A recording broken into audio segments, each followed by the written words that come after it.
Hi, everybody. Welcome. This is our Fireside chat series. I am Ujwal Arkalgud, the co-founder and CEO of MotivBase. I'm very excited today to have Craig Dubitsky join us today. There is a ton to talk to him about. But just by way of introduction, Craig does something innovation related at Colgate. I think your title says Chief Strategist. Is that right? Yes, Innovation yes. Strategist? Chief Innovation Strategist. Right. That's it. So we'll unpack a little bit of that as Sure. we chat today. And just as interesting as your work at Colgate is also the fact that you are a serial entrepreneur, investor. You've had multiple exits, multiple success stories, which I think very few of us in the industry can boast about. So I'm super pumped to chat with you about that. Some of those include Method, EOS, and more recently, Hello. Is that right? Yeah, hello, that's it. Okay, perfect. Hello. There it is. Amazing. So super pumped. For those of you who are new to checking out the Fireside Chat series, I do want to spend a minute just to introduce the idea to you. We are a company that is made up of anthropologists, and our preoccupation is the study of meaning. That's what we do. We wake up in the morning to study meaning. That's what excites us. And meaning in particular is something that excites us because it is not often something that is thought about, especially in innovation. We all understand as, users of language, no matter what language we speak or what languages we speak, we all understand the idea that words have multiple meanings depending on the context. But we don't tend to apply that in the context of our businesses, in the context of innovation. We don't think about how, if we're pursuing a strategy around wellness, we don't think about the fact that wellness may not have a singular definition, and that definition may certainly not be what we think it is within the organization. So that's what's exciting to us, is to try and unpack how is it that the consumer thinks about something like wellness? What goes on in their minds? What are some of the dominant interpretations, meanings around it? How do we get a sense of, which of these meanings, if we put them in a boxing ring, which of these meanings are going to sort of win out the cultural war, so to speak? And what's the future looking like? So that's really what we do as an organization. And the Fireside Chat series is an opportunity for us to talk about this topic of meaning with people across the industry, people like Craig, who've had experience on the entrepreneurship side, on the corporate innovation side. And if you've watched some of our past series, people like Jillian, who are anthropologists and journalists and so on. So welcome. And with that said, let's dive right in. So Craig, first of all, just to warm us up, I guess, I'm just curious to just get your thoughts on, we met through another event, I guess, and when you heard about this notion of meaning, was there something in particular that jumped out to you? First and foremost, was there something that maybe struck you in terms of how it applies to your world? Well, first of all, thank you for having me. I'm excited to be here. Second, to get to your question, let's see. I've been a big believer for a long time that everything communicates, and I feel like communication is everywhere, but it doesn't really land unless it has some meaning. If it can resonate for you. I see guitars in your background. I have some guitars in my background too. It's like if you play something discordant, it can be uncomfortable, and that could have meaning, but it may not really be the meaning most people want to hear with any real frequency, so to speak.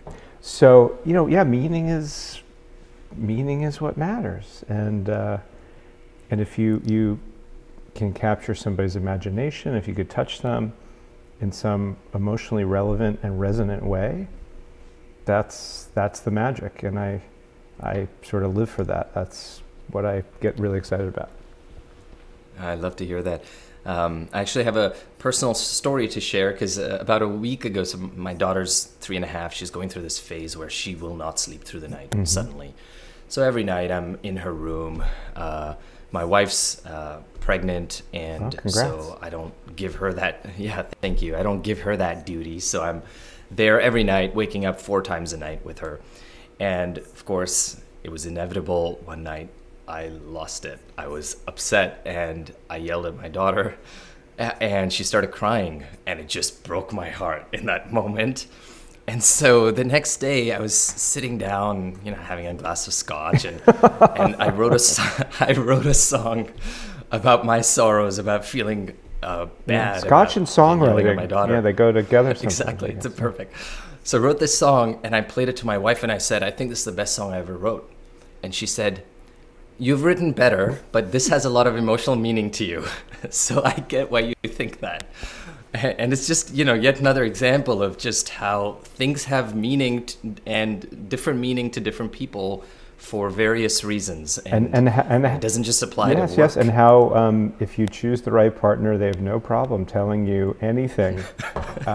That's right. And, as painful as it may be, ultimately it's probably a good thing. So I want to hear the song, basically. I mean, I don't, it may be too private, maybe too personal, or it may not be up to your wife's standards, but we'll save that for another. That'll be a fireside jam. We'll have a little unplugged moment. Yeah. That sounds great. So Craig, maybe it would be interesting to just learn about Hello in particular and how that landed you into your current role at Colgate. So Hello, for those of you who don't know, looking to see if I have a tube. Yes, of course I have a tube. This is Hello. It's toothpaste. Yes, it's toothpaste. It's oral care, but now we're even more than oral care. And the intent was always to be more, but we'll talk about that. If we talk about it, it's great. If not, it's not a big deal either. But I had this moment walking through a chain drugstore in New York City, and basically I happened to walk by the oral care aisle. It wasn't a plan or anything. I didn't have some big strategic, like I'm going to go scour retail shelves till I come up with a white space opportunity, a blue ocean opportunity, whatever name we want to adhere to this thing. So anyway, I'm in the store, and there was a brand of toothpaste that had a new pack. And I'm obsessed with design and form and fit and function and packaging and art. Everything to me is art, like even these everyday things. Mm-hmm. And anyway, this pack caught my eye because it had a really weird crease on one of the corners of the box. I don't have that, but like imagine if this edge were like sort of dented, and it was intentional. That was the thing. It was a weird place to put like a facet on a rectangular, rectilinear object. So anyway, I see this weird thing on this box, and then the other thing that struck me was there was a big hologram of an extracted tooth. And I thought, that's really weird because they spent a lot of money on this extracted tooth, and it's all shiny and bright, and it's got, its roots dangling down and stuff. But I thought, well, now you can't recycle that box because it's mixed material, it's paper, and it's shiny foil, and you can't recycle that. But on top of that, I was like, I don't understand this weird design choice to make something that looks intentionally like it looks dented. It looks like it's flawed, and it like went through the ringer on its way to the shelf. But it was a design choice. It just happened, in my view, to look terrible. Right. So I see this weird thing. I see this extracted tooth, this hologram floating extracted tooth. And I thought, why are they showing me this big extracted tooth? I thought the whole point of this category in oral care is that if you use this stuff, you won't see extracted teeth. Like the teeth will be healthy and they'll stay in your mouth because healthy teeth aren't shiny and sparkly and three-dimensional jumping out with their dancing roots. They're in your mouth. And then I looked around and I was like, whoa, this other brand, they have pictures of extracted teeth. And this other brand, they have pictures of extracted teeth. And everywhere I looked, I was like, I don't know if this is like a PG or a PG-13 audience or an R-rated audience, but I basically went like, holy shit, like what the fuck is all this like stuff? Right. And then I started looking, this is all like in real time, then I just started looking at like more boxes, and all the language, all the verbiage, all the quote unquote communication seemed very clinical and very cold and very scary. And everything was like killing and fighting and eliminating and destroying. And I had this moment where I was like, everything in this category is designed to basically scare the crap out of you because the dentist is going to drill, fill, and bill you if you don't use it. and you're not going to get, you know, the job interview going the way you wanted. You're not going to get kissed, you know, after your great date. So you're not going to get paid. You're not going to get laid, is what I like to say. And I'm like looking at this stuff, and I'm like, I thought this is about smiling, but there's nothing about this that talks about smiling. It's all like scare, scare, scare, scare, scare. And you know, if you're not whitening, you're frightening. Like all this is like built into the sort of the general ethos and the narrative of this whole category. And I was like, And I'm a non-chemist, and even as a non-chemist, I flipped over some of the packaging and I saw ingredients that made my hair stand on end. I was like, wait a minute, like saccharin, wasn't that banned from diet sodas like years ago? Why is that in my kids' toothpaste? Why is it in my mouthwash? And I saw other ingredients too, and I would look some of these things up, you know, and I was like, wait a minute, I can't have that ingredient in my hand soap, but I could put that in my mouth? That's crazy. So I had this like major epiphany, and I thought, you know, this is the most unfriendly category I can imagine, and it's a daily use category. Like you can't disintermediate it. You're not going to say, oh man, I'm really scared of fill in the blank. I'm not brushing my teeth this week. Or, oh my God, we had an amazing week. My daughter slept through the night for, you know, the past week. I'm so rested and so excited. I'm going to brush 5 times today. Like it doesn't really change that much. So That's right. I thought of the friendliest word I could think of, and it was hello.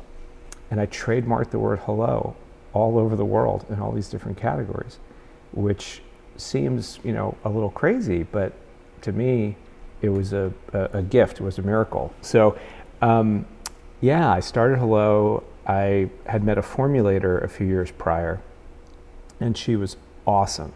I shouldn't say was, she is awesome. And we become friendly, we stayed in touch, and I told her I had this crazy idea, and part of the idea was anything that goes in your mouth is going in your whole body. So anything that goes in your mouth should taste awesome, because otherwise, why would you put it in your mouth? And it should be as natural as possible, because if it's going in there, it's going all over the place.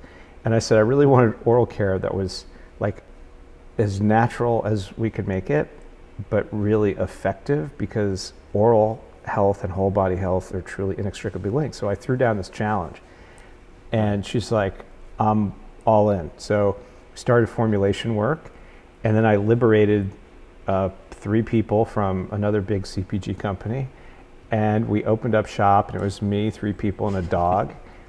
And fast forward, you know, fits and starts. It's not like, woo, straight shot. But after all sorts of, you know, craziness and madcap, wacky adventures, Hello became the fastest growing, fastest selling oral care brand. It just took off, basically. And it's not just like overnight. Like I said, you know, this is 8.5 years of, and I'm not complaining, 7 days a week, 24/7, complete, you know, maniacal focus. And again, lots of learning along the way, which is code for mistakes, lots of mistakes, but you got to make the mistakes. Yeah. And we ultimately, you know, found ourselves in this unique place where Hello became the #1 natural mouthwash and toothpaste in Walmart and in Target, and the #1 oral care product, natural or traditional, and Dollar General, and it just sort of kept going. We had inbounds. I stopped counting at 85 countries, like major retailers, distributors from over 85 countries that were pinging like, we want this, we want this, we want this. And anyway, we were very fortunate. We had a bunch of suitors and, you know, people calling because they see the data, and anyway, I find myself in this very fortunate position now where the company, you know, people say, oh, you were acquired, you know, you sold the business. It's like, no, we joined Colgate, and people say, well, you had an exit. I'm like, it's not an exit, it's an entrance. This is amazing. It's amazing. So now I'm part of Colgate. Yeah. Hello operates as a totally independent entity, just like it always has, frankly. I mean, it's just, there hasn't really been a lot of operational change. And I'm in this interesting role because not only, like when you're the founder, you're kind of always the founder.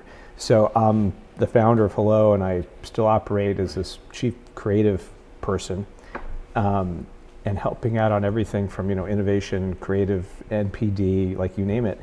But now I'm in this additional role, which they had set up for me, like from the get-go. It was kind of part of the deal was, oh yeah, by the way, you're gonna signed this agreement, and in it was, you're going to be the chief innovation strategist for Colgate. And I was like, wow, what's that?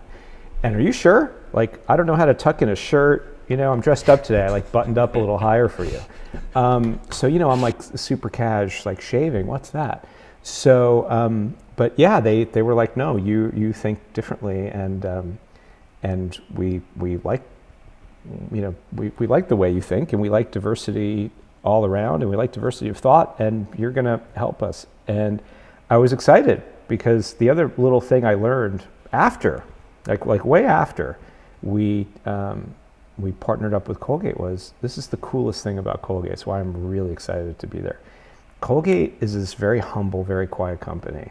And I don't think I'm talking out of turn or out of school, but it's coming from a place of like for me personally, I'm like, whoa, this is epic.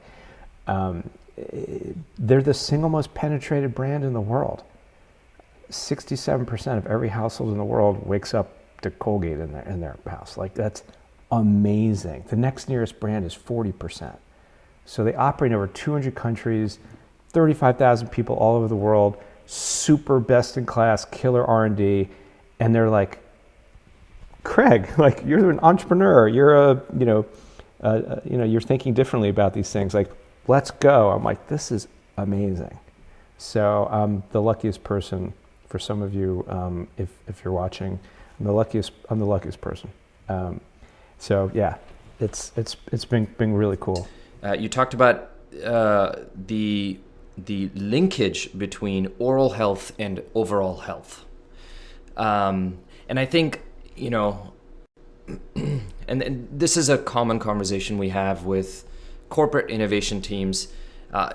Unfortunately, they're not in the position of an entrepreneur that says, I innately know this, or I believe in this truth. Exactly, which is fine. But the part that gets us excited is when they come to us and ask us, hey, we want to understand the future of oral health, and we're not going to bring any of our biases to the table. Just tell us, how do people think about it? And then we come back to them and we say, hey, here's 5, 7, 8 different ways in which people give meaning to oral health. One of them is this idea that oral health is inextricably linked to your overall health, and that what you put in your mouth can't be different from the way you eat, for example. So, and this goes back to the example you talked about, which is, if an ingredient is banned from my soda, why should that be in my oral care product? But the classic scenario, the classic struggle for corporate innovation is, invariably what happens is that when an insight like this is brought, typically, it's not always the case, but typically those kinds of meanings tend to be the smaller, as in less people that truly believe and understand this. Well, I think sometimes that can be the case. I think in other instances it might be, well, we already built our entire supply chain to operate this way. So what you're talking about is going to completely disrupt, in the worst sense, everything we already do. And by the way, it's how we make money. And we're a large public company, and we have quarterly results we need to show. And by the way, we're selling lots and lots of stuff. So that's terrific that you think that, but ... So it's not necessarily just that someone might say, well, we have to do all this insights work and we don't understand. I have a feeling a lot of people understand, but they're up against other barriers and hurdles and challenges that aren't that easy to go, to work through, even if you know that, oh yeah, people would like this. Like, you don't think that anybody I'm totally going to switch industries to protect the innocent. Let's say, like, you don't think that people in the PC world could appreciate the graphical user interface of Apple over, like, go back in time when it was like Windows 2.0. You don't think they could appreciate the smooth scrolling and the way fonts were rendered on a Mac back when they all used the same Intel chips, by the way.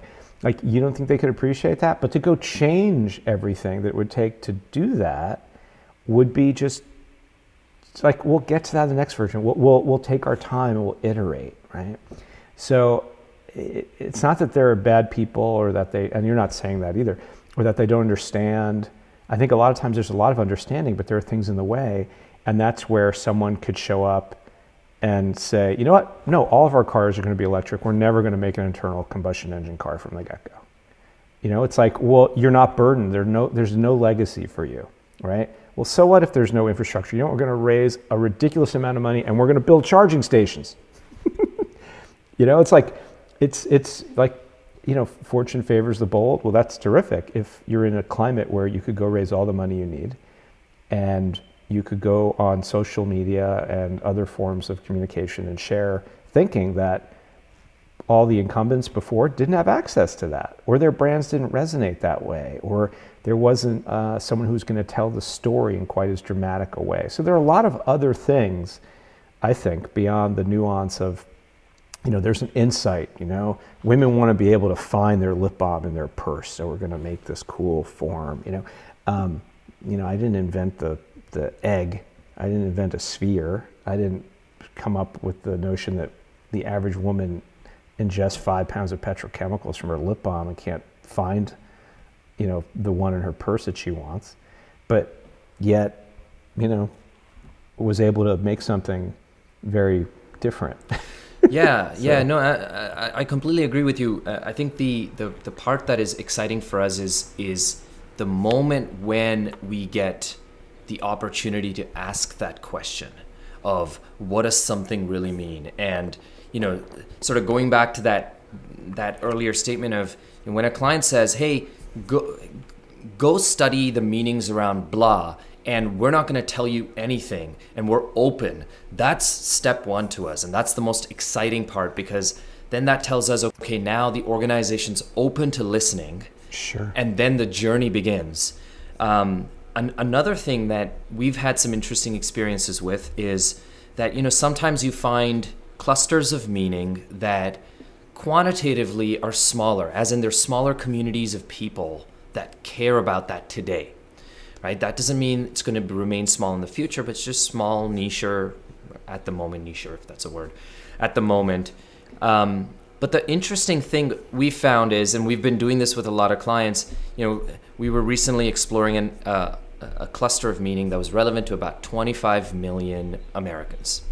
And, the initial reaction of the client was, ooh, that's a little small. We're a global company.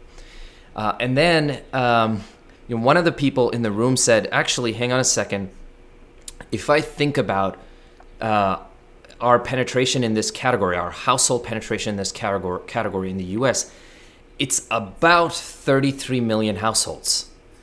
So suddenly, when you compare it to that doesn't look so bad now, does it? But there's like, in my world, like if it rhymes, it's right. So I'm like a sucker for puns and rhyming and wordplay. But there's riches in the niches. Like stuff that's niche now is not so niche with such immediacy that people's heads will spin. Yeah. So the idea that like I'm old, so I remember when like skateboarding was like an outlaw sport, and fast forward like 30 years or more, snowboarding, which by the way used to also be kind of an outlaw sport, went from outlaw sport, you can't go on a ski lift, and like that's illegal because believe it or not, you used to not be able to do that. Yeah. It went from being this outlaw backcountry kind of sport, we'll put sport in air quotes, to being an Olympic event. Yeah. Like the cycle compressed from like fringe, like on the wings, to the fat part of the bell curve in like record time. And I would argue that a lot of that happens because now we have this ability to share and create all sorts of forms of communication and therefore meaning for people, whether it's an aspirational meaning, ooh, I wish I could do that, or that looks like fun, or just like some other form of meaning, and share it and get feedback. And that wasn't always available all that long ago. So I think that, to say like, well, there's a small subset of a subset that cares about this stuff. You like music, I could tell, I like music. Like, how cool was it always to like discover a band before they got big? And you know what, did you hate them once they got big, or did you feel like, you know what, I like that band first? Like I saw U2 with a fake ID when they had one song on an indie low watt radio station, like it was cool. Right. And they became big, and it wasn't like, they sold out, they suck. It's more like, I'm glad other people like, found that same thing. I mean, it's pretty cool. And new is a really important word, and new is important in people's personal narratives too. Like they either want to try something, they want to reinvent themselves. Big companies, new is really great, right? They tend to plaster it on the side of things with a violator, new and improved. So the idea that something might be niche-y doesn't mean it's wrong or doesn't mean it's inappropriate for a large number of people. It just means that the awareness might be low. And if there's good storytelling around it, and if there's purpose and meaning behind it, then all of a sudden that thing that was niche becomes not so niche really fast. I would point to this. We have we made charcoal toothpaste. People are like, what's that? Like charcoal toothpaste. Guess what? We didn't invent charcoal. Ancient Egypt, they used charcoal to clean their teeth. Like this is not new, right? But we were the first to kind of bring it into food, drug, and mass. Guess what? Every major brand of oral care now has charcoal. Right? So we're the number one natural charcoal brand. That's great.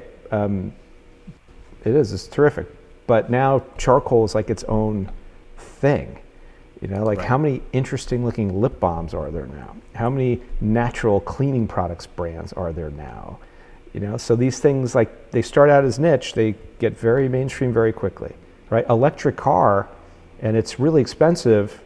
Well, now you can get an electric car from, you can get a Nissan Leaf. You can get, there's a lot of variations. It's not all like, I have to spend 6 figures on a Tesla. Now there's a lot of stuff. Now there's inexpensive Teslas, relatively speaking, inexpensive. Relatively, yeah. So, still not what I would call cheap, but, less expensive than when they started out. So all these things start niche. There's riches in the niches. That's where the magic is, right? All that stuff on the fringe. I love that. And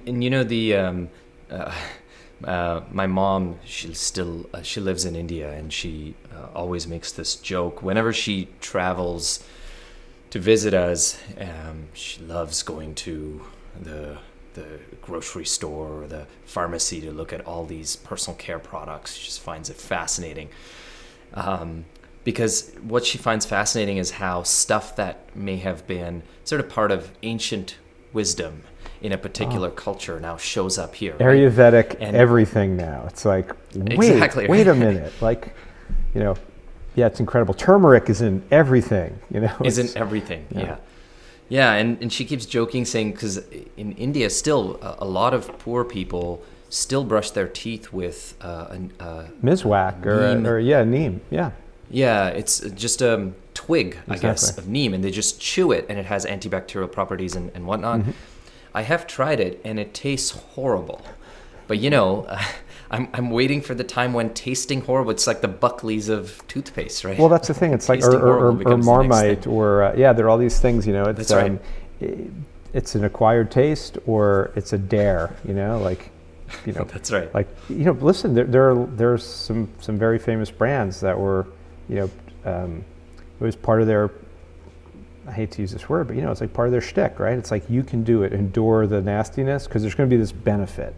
And then it became a bit of a dare, and the fact that maybe it didn't taste so good, or it burned, or it would sting, or whatever, it's like flamin' hot Cheetos, how many can you eat before your mouth explodes, kind of thing. Sometimes, I think people tend to live, this isn't meant to be as negative sounding as it may come across, but there's a shared human existence on one level for sure, and then there's also this notion that we kind of live in a relatively narrow band, and sometimes we need things to get us out of that band, even if it's just for a little bit, right? You see this great movie and it elevates you and takes you out of the band, and then the movie's over and you sort of like, oh yeah, I gotta go, put the kids to sleep or whatever.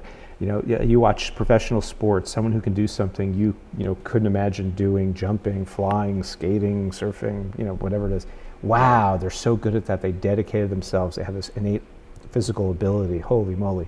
You're out of your band, and then you come back down. And that involves a lot of other things too, like tribalism, we're outlaw rebel skaters, or we're in a punk band, I hate to go to all these sort of seemingly tropey lifestyle things, but people, they like to group, and they like to share, and they like to commiserate and celebrate together, right? So and sometimes these little experiences like flaming hot Doritos it's a shared experience, right? It's like, oh, I use charcoal toothpaste. Like, I like natural, I like different. I'm using this Ayurvedic product, and I'm going to go and tell everybody about it. I'm using turmeric in new ways. I'm going to go tell everybody that.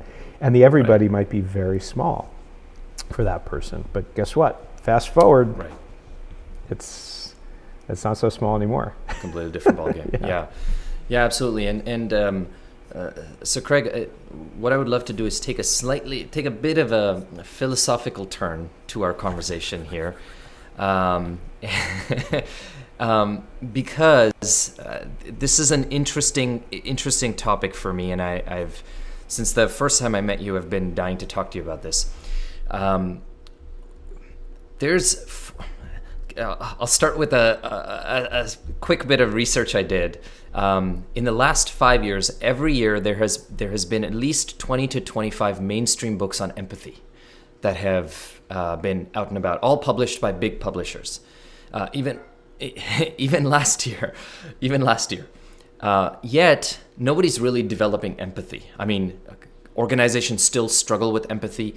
As human beings, we are struggling with empathy. We can't seem to understand each other. It's getting worse by the minute. And one of the things we find in our experience, and I say philosophical term because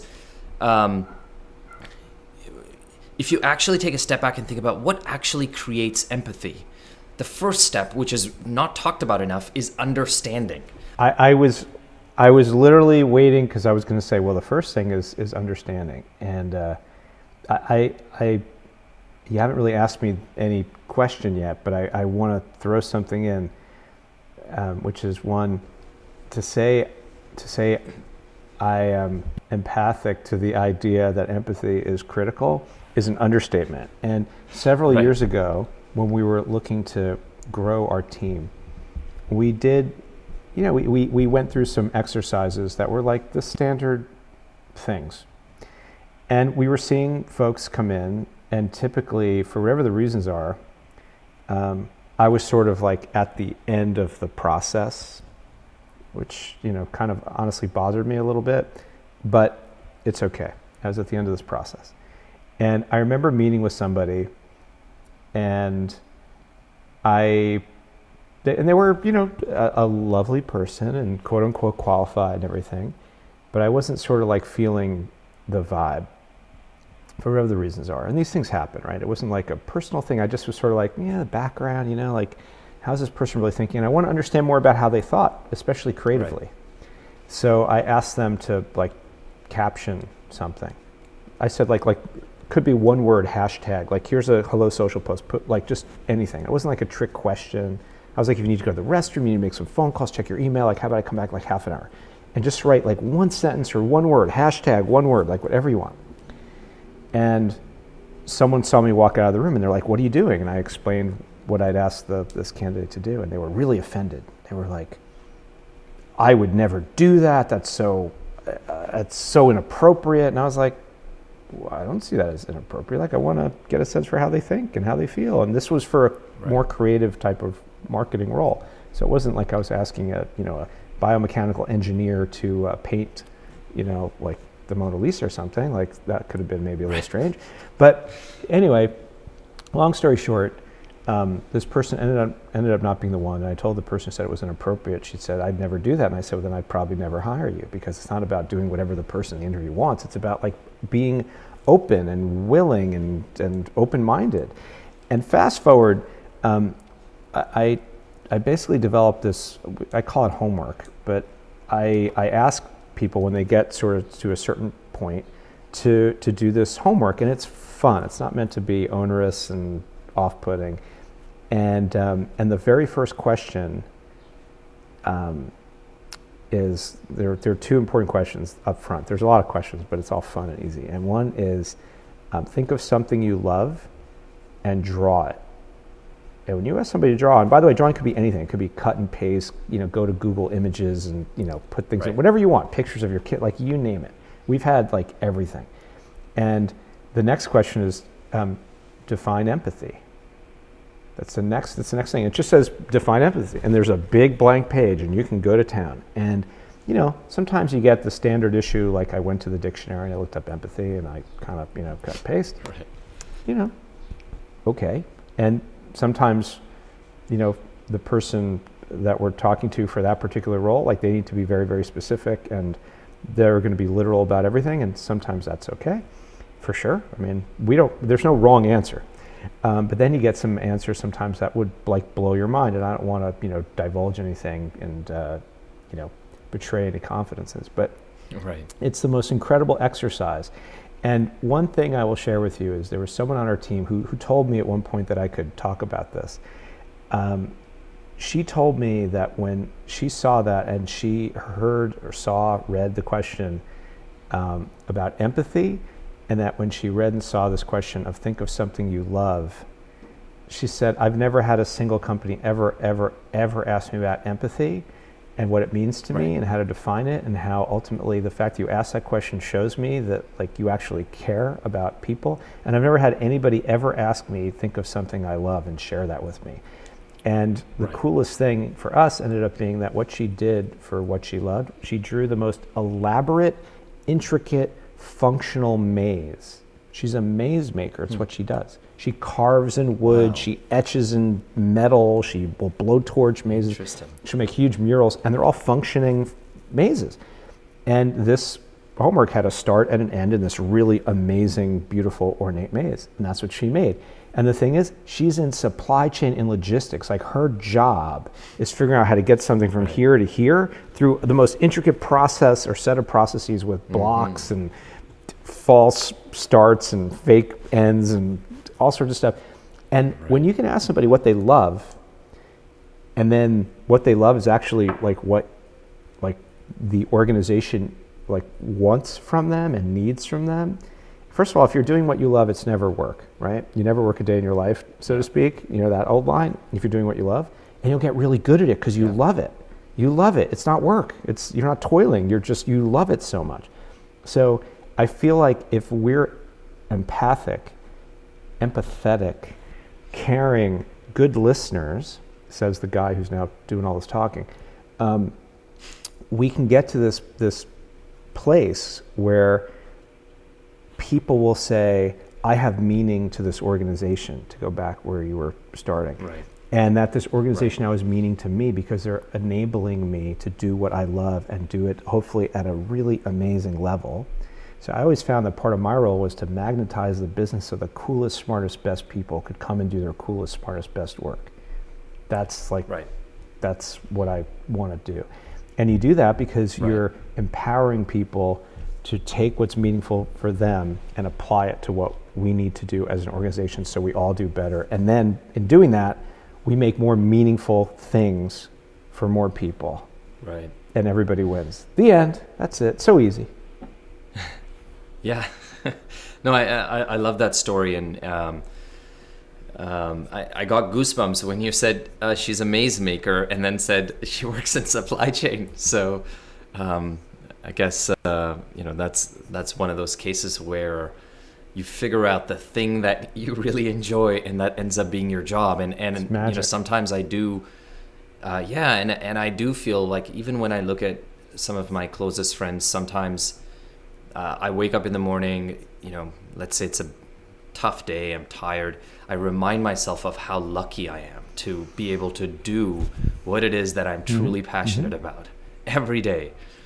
But the empathy and understanding conversation, I wanted to share a story with you, which sort of happened just by pure circumstance for us, because we were doing some work with this organization, and sort of classic scenario. We were talking about meaning, and we presented this insight, and they said, "Well, that's kind of niche." And then somebody in the room said, "This is like the classic." Hipster type person. They're actually quite wealthy. They don't have children. They're urban. It's not our core audience. And so we said, look, I think what we need to do is we need to do an empathy exercise here. And I'm not going to, preach to you some of these frameworks that these empathy books talk about. Instead, what we're going to do is we're going to take a step back and start with just understanding what this idea, this concept means. And we're going to just understand the 5 most dominant meanings around this concept or this idea. And so, we went through each of these meanings, each of these interpretations. And when we landed on that one interpretation, that one meaning that they thought was kind of hipsteresque and wealthy, and we started to define what was going on, without getting into specifics, it was in relation to health. And the meaning was all about, kind of living holistically, connecting with nature.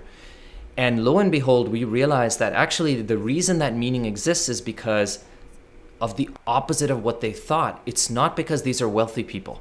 It's because these are people who are middle class to lower middle class. They work shift jobs.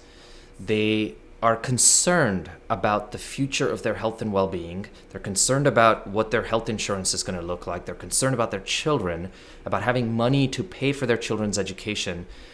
And this is a proactive way for them to say, I want to take some of that control back. The things that make me feel like I'm losing control over my life, for example, unexpected health expenditure, I would like to take more control of that right now as I'm in my 40s, before I'm in my 70s.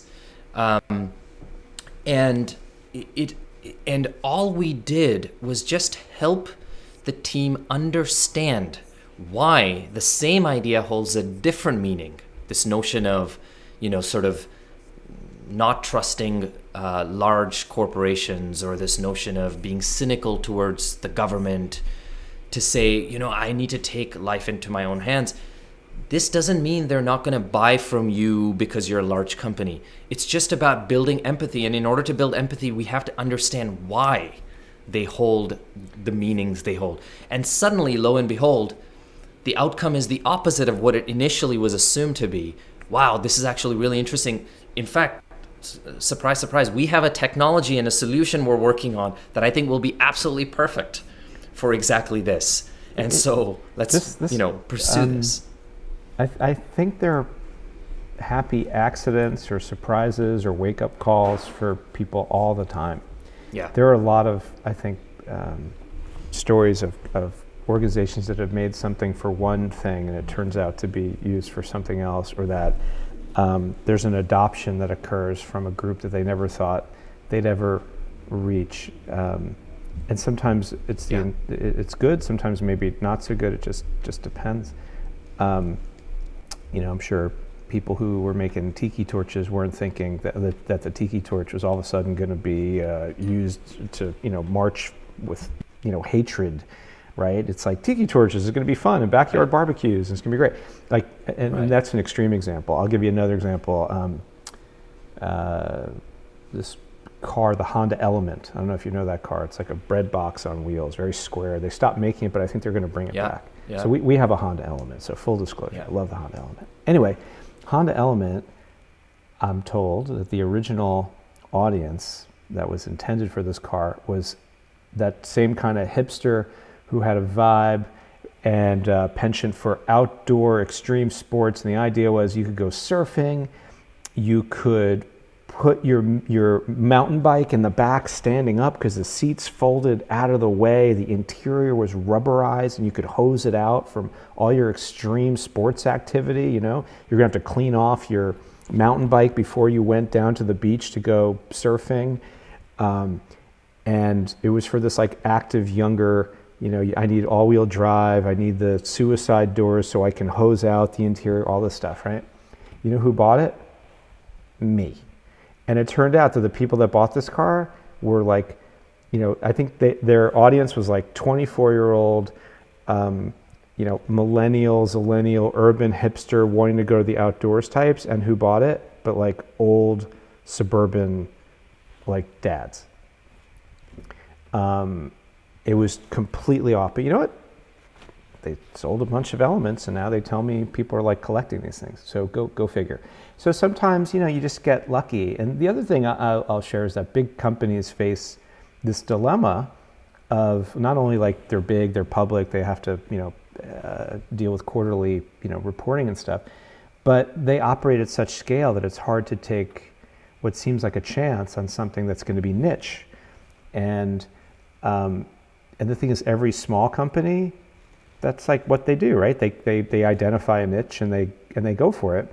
And I think the dirty little secret is every small company doesn't necessarily, I shouldn't say every, I have a feeling that when someone starts something, the hope isn't always, I'm going to start this and I hope it's really small. I hope it barely breaks even. I think, I think people start something because they're compelled and they're passionate and they think, I see something that I wish existed in the world. Maybe I'm not alone.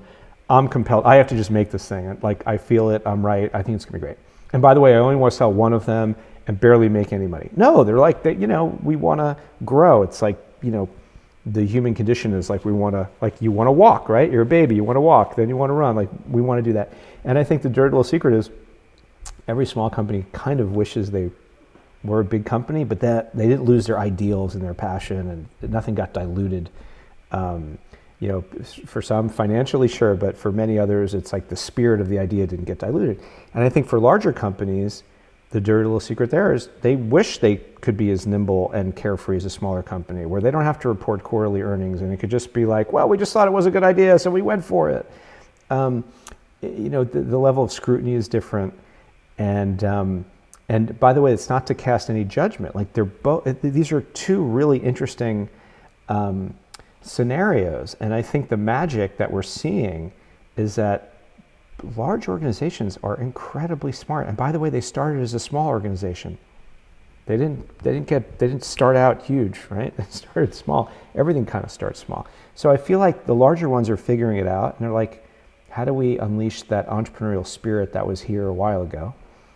Because people join these companies. Hopefully they don't just go to work. Hopefully they join. They feel something. They felt something. And I think it's up to us, the ones looking for meaning, the ones sharing what meaning means to other people, to figure out how do we unlock that stuff? How do we identify it? How do we use empathy as a way to unlock it, to unlock the entrepreneurial magic, the zeal, the passion in people? I love that you start off, you were using the word people, because that to me is a really important word. I literally get irate, and to use an oral care term, bristle. I bristle. Different definition in this case. When I hear the word consumer, I hate that word. As soon as you start labeling people, you've already created distance. You've already separated yourself. And if you've already separated, how can you be empathic when you're already like, I'm not part of you. I labeled you and I pushed you into this bucket or this demographic or even psychographic. I just hate labels. So, we have to figure out how do we work, better, smarter, with kindness at the core of everything. And if you do that right, that's the magic. And I still maintain, really with like a lot of heart, that if you get the magic right, the math takes care of itself. The math is always going to be the math, right? Can we manufacture this? What does it cost us? Is there margin? Do we, realize a profit? When do we realize a profit? How much cash do we have for a runway to make the investment to see if we can get there? That's math, and it's great, and it's really critical, and it's really important math. I don't want to discount that. Another mathematical type of definition, right? I don't want to discount the math. I don't want to subtract or divide. I just want to figure out how to multiply. And I find that if you get the magic right, it multiplies. The magic will create that different math, and it just goes. And it goes at that point from niche to, big. From like niche to like, I got to have that. Where has that been my whole life? What took so long? Why didn't somebody else do that? So, that's what we need to figure out how to make more of. I love that. Craig, I could not have ended this conversation better. So on that note, thank you so much for being part of this. I really appreciate you spending an hour with us. And I know all our clients and listeners are going to appreciate this conversation as well. It's really refreshing to be able to just riff with you and just talk about the things that we all think about and deal with day to day. So really, really appreciate it. Thank you. Really appreciate it. Oh, my pleasure. Thank you for having me. I hope everyone's staying safe and healthy and optimistic, and don't forget to floss. And if you ever want to talk, you can ping me. There's a button on our website for hello that comes right to me. It doesn't go to anybody else. You can ping me or call me. Yeah, I give everyone my number. People are like, you give out your number? I'm like, like we're people. Yeah, maybe they want to talk. Maybe, I don't know. 917-392-1000. Give me a shout. Drop me a text. Whatever. Find me on LinkedIn. yeah, we got to shrink the world and make it better. So Awesome. yeah. So stay safe and healthy and empathic. Thank you. Sincere. So thanks for having me.